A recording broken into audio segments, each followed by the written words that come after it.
Lorsqu'on prend l'aspect éducation, l'aspect comportement, mentalité, ça veut dire que pour que nous puissions arriver justement au développement, l'aspect éducation doit être aussi attaqué pour que l'on puisse avoir des citoyens qui vont travailler pour que nous arrivions justement à ces développements. Si on prend le cas des universités aujourd'hui, j'ai vu aujourd'hui le ministre de l'ESU remplacer un peu par-ci par-là les différents comités de gestion au niveau des institutions. Est-ce qu'on va dire que c'est un effort qui va dans le sens aussi de renforcer justement ce changement de mentalité, renforcer l'éducation pour qu'on puisse atteindre ces développements? Vous savez, mon cher ami, je pense, c'est comme l'a dit mon prédécesseur, le développement, c'est un état d'esprit. Un état d'esprit. Un état d'esprit. Et cet état d'esprit repose sur 3 piliers importants. N'est-ce pas? Alors, parlons de l'aspect éducationnel. Ça fait partie du pilier du développement.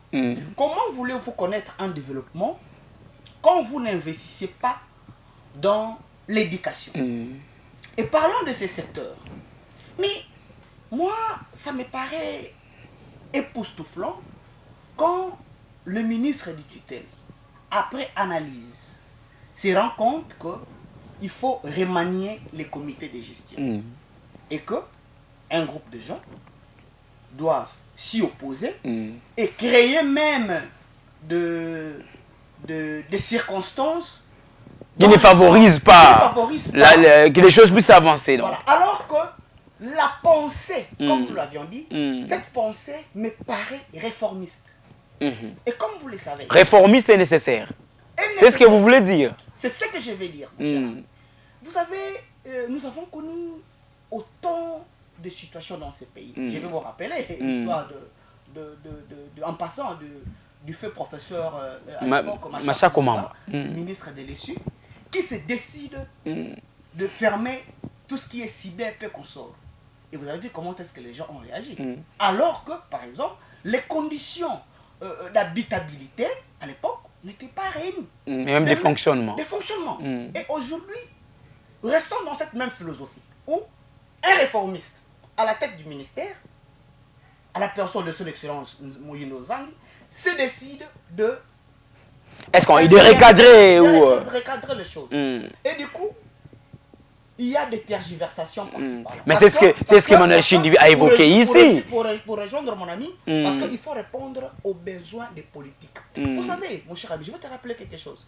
L'ancien premier ministre, Ilunga Nkamba, il a signé un arrêté interdisant, n'est-ce pas, la rétrocession de tout ce qui est frais, tout ce qui est aspect financier venant des institutions publiques pour l'État. Vous comprenez? Et si vous restez dans la philosophie du chef de l'État, qui tient aux réformes, qui tient au développement, qui tient à l'avancement du pays, je pense qu'un ministre de tutelle se décide avec son cabinet, peut-être associé avec le secrétariat général, d'essayer un peu d'amender nos institutions en termes de changer le comité de gestion.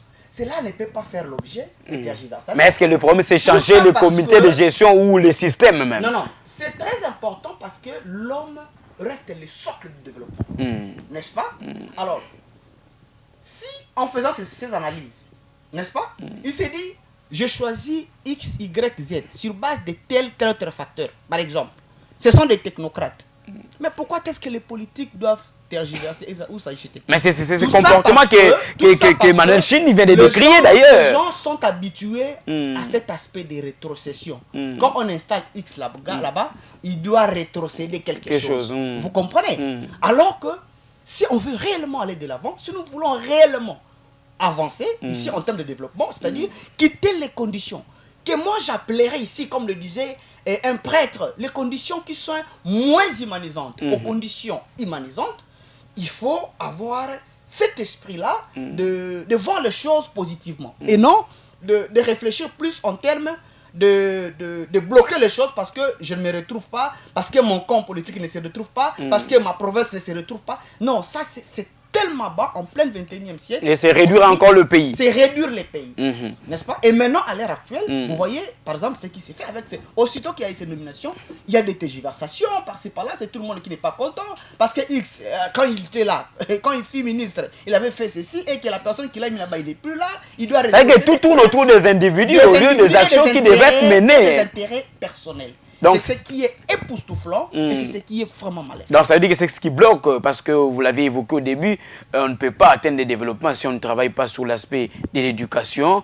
Et au niveau, par exemple, de l'issue, vous mettez un accent particulier sur le fait qu'on est en train de changer des comités de gestion, mais il faut aussi voir les systèmes, Galé Makouba. Non, mais écoutez, mon cher, si par exemple, je m'attelle sur l'aspect réformiste, c'est parce que des fois, nous essayons un peu de voir comment est-ce que les acteurs politiques fonctionnent dans ces pays. Vous savez, l'actuel ministre, je ne suis pas son communicateur. Allez-y. Mais quand je vois la fermeture, par exemple, de certaines institutions, et par exemple, la suppression de certaines facultés, telles que la médecine, dans certaines institutions. Vous et moi, saviez aujourd'hui comment est-ce que les choses évoluent.